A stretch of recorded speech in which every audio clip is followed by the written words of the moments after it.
Hello, everyone. I am Dr. Lucretia Dye, and I am excited to be sharing with you individual counseling in schools best practices. So here we go.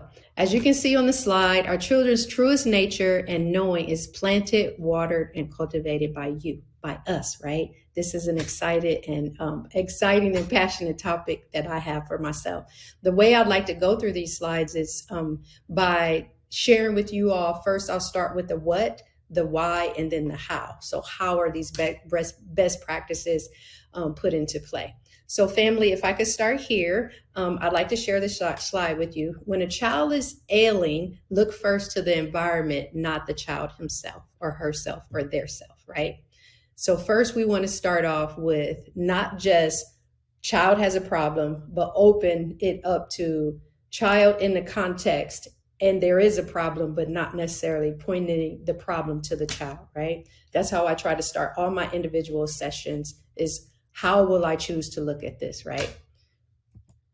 And as we know, because of co-regulation, unsettled adults, unsettled children and their little nervous systems. Every single time a child walks into your space or walks into a room or a classroom, their little nervous systems are scanning the room looking for a healthy adult nervous system to co-regulate with, right? So the first thing I do is I check myself. I check out what my nervous system is like so that when this child comes into my space, they can feel settled because their co-regulation and relationship with my nervous system is a settled one. Just some more what? We are all story keepers. So consider that for every physical symptom a child reports, there's an emotional, mental, spiritual, and collective counterpart, right? So I'm asking and proposing to you all that we bring them back to their bodies. And we'll get into this a little later. I can't wait to share with you all. But first, let's look more at the what. We know that science has told us a child's attention span is not as big as our schools have things set up to be, right? So attention span for a kindergarten through second grader, attention span for a third through seventh grader, attention span of an 8th through 12th grader. Here you have it, 5 to 7 minutes, 8 to 12 minutes, and 12 to 15 minutes. So we really want to be mindful of what their little attention spans can endure for what we're asking of them. Once again, let's look at the environment instead of the child as the problem. Additionally, some more what for you all. As I work individually with children, I also need to consider our current education model. Our current education model is very high on academics and the cognitive self, the cognitive child. We don't put a lot of emphasis on the physical, the body of the child, or even the emotional or the social part of the child. And we absolutely don't do anything with the brain, teaching the child about their brain when we're asking them constantly to use their brain, but we don't give them information of how to better use it. So here are some things to consider. And here's my ideal situation as we work with the whole child. And individually, when I'm working with the child, I try to integrate all of these things. So our counseling sessions, our individual counseling sessions are not just one-on-one where we're talking. My desire is that I attend to the whole child in our individual sessions. So as you can see, we got everything balanced when we do it. Additionally, if you were trained in counseling in a traditional program, and what we've known for the last 30 plus, 40 plus years as far as the counseling profession and as a school counselor or any type of helping professional, our training has taught us to jump quickly in individual sessions, to jump quickly into analyzing, right? To just jump into analyzing so that we can resolve. What I want to invite you all to consider is that we back up and we bring them back to themselves to notice, to sense, and to feel before we can jump into analyzing and resolving. Teaching children to notice, sense, and feel before we ask them to answer questions that require information from the prefrontal cortex. So in a counseling session, individual counseling sessions, my desire first is to connect, one, with them, and two, bring them back to their bodies. So I say this constantly. I actually teach them to them. I teach them to say, I notice, I sense, I feel. And we go through that where when they come in, what do you notice? What do you sense? What do you feel? Bringing them back to themselves, gathering information because they have resources within them, but teaching them how to do that on their own. Then we can get to the analyze and resolve. We have everything we need. Our children have everything that they need. We have resources within us that we can learn to tap into and settle ourselves. So everything we need is already within us. I have 5 B's up here that this was created by me working as an elementary school counselor with some kindergartners, first graders, second graders, and third graders. We came up with the 5 B's to learn how to resource ourselves when we're in situations where we may not have an adult around, or we have adults around who are unhealthy, and we need to be able to settle ourselves. So I want to really highlight belief is about the way you're thinking about a situation. What beliefs do you have? Even children who may say, I'm stupid or I'm not smart, really looking at the beliefs. The beat is about the energy of the heart, and we're going to get deeper into that. The brain is about knowing and understanding my brain. I understand what's going on with my brain when I'm feeling stressed. The breath is definitely about the gift of the breath and how children can tap into that. And then our body is about the energy and moving that energy and moving emotions. And a lot of times we have to move our bodies in order to do that. The 3 I really want to highlight today, family, because of time, is the beat, the brain, and the breath. Okay. Just some questions to reflect on. Does your school counseling program promote love and learning freedom? A free person can expect to be seen and treated as a full human, free from threats to identity, cultural values, safety, health, language, and land. This is every person's right. Is that what our children experience? And I usually include a slide just for people to kind of write down their own notes here, family. Just want to talk a little bit about stress, more of the what, the why, and the how. Why are children coming in? Effects of constantly elevated stress hormones. Stress and trauma. So stressors and traumatic events happen outside of the child. You have something that happens outside of the child, but then stress and trauma is what happens within the child. So trauma is the loss of voice, choice, and power. It's not what happened to you, rather how you made sense of it, how the child made sense of it. This is the frame that I'm coming from when I'm working with children, especially in individual sessions. I want to look at stress and trauma and how it's in our physiology and more, family, not our psychology. So jumping into analyzing is not the place to go, but going to the body is the place to go in every counseling session that I conduct. We can't think our way out. Talking alone does not change people's nervous system. It doesn't help them leave a sense of traumatic or activation. When children are activated, we need to bring them back to their bodies.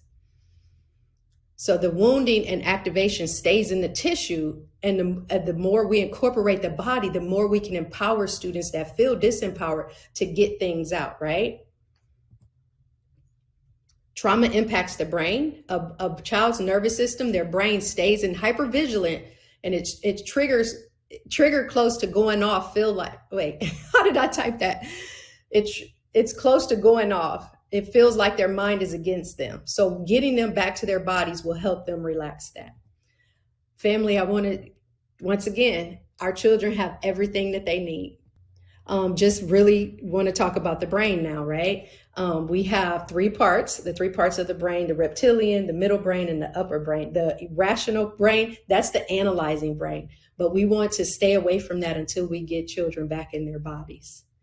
And as you can see, I have the words reason, relate, and regulate. Let me tell you what that's all about, family. So in the reason part, that's the what, the why, the how. The relate part is the I am loved, and the regulate is the I am safe.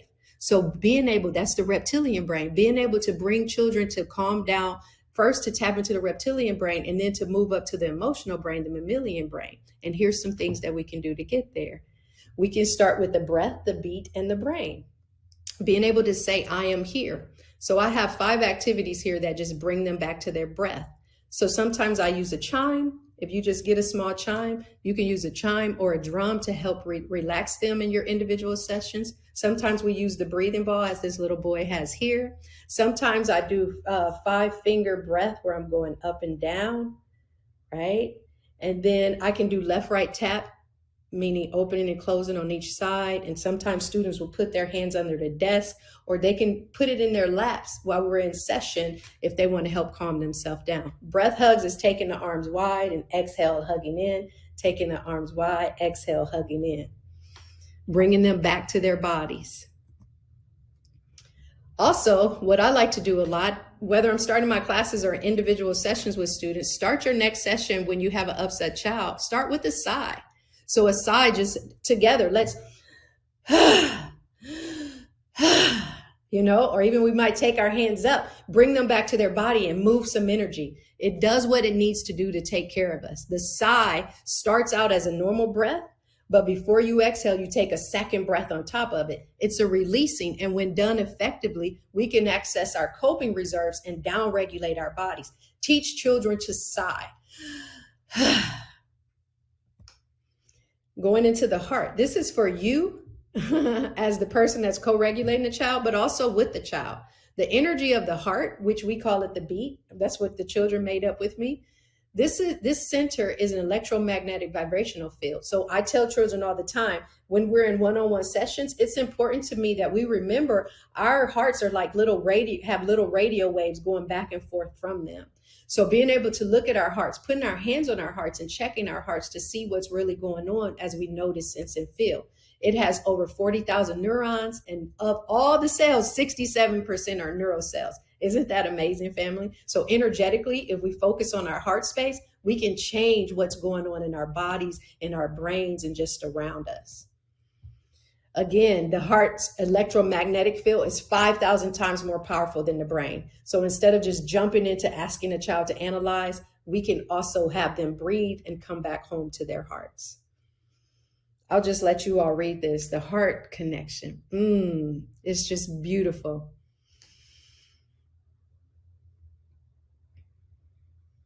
When I'm in session, it's my desire that I connect with the heart and that I hold space with my heart. I want to speak to the heart of the child. When I speak to the heart of the child, they're able to respond with their hearts. When I speak to their minds, they respond with their minds.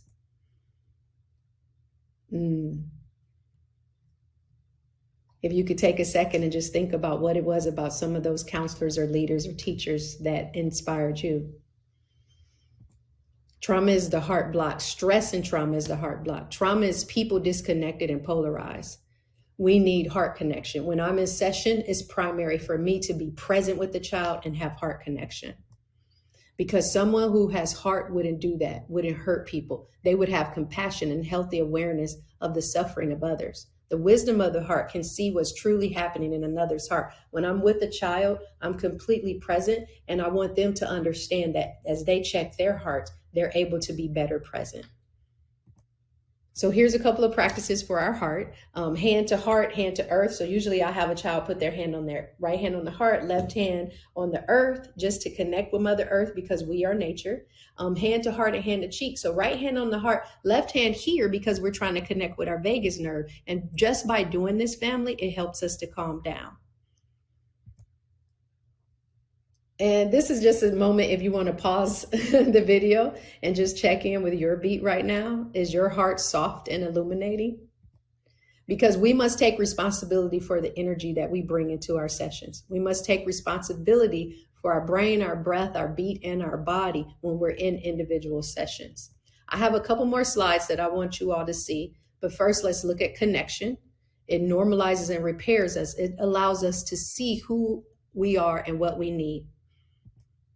Again, connection, when people sense how connected they are to humanity, they feel more curious, and we serve students based on how we see them. Stress is not an emotion, and we must learn to identify and reimagine our emotions, recast how we model emotions and what we talk to students about in regards to their emotions. My questions to ask, here's some practical things as soon as I start my sessions or in the middle of sessions. On the topic, where do you feel it in your body? Or can you describe it? What do you think is coming to tell you? Any emotion that's present, it's here to give you information. It's your friend. Would you like me to help you breathe through it? Can you be present with this pain? So let's get them back into their bodies, family. Let's get children back into their bodies. Healing is the restoration of movement. So we need to move their bodies. So I invite you all to invite children to move.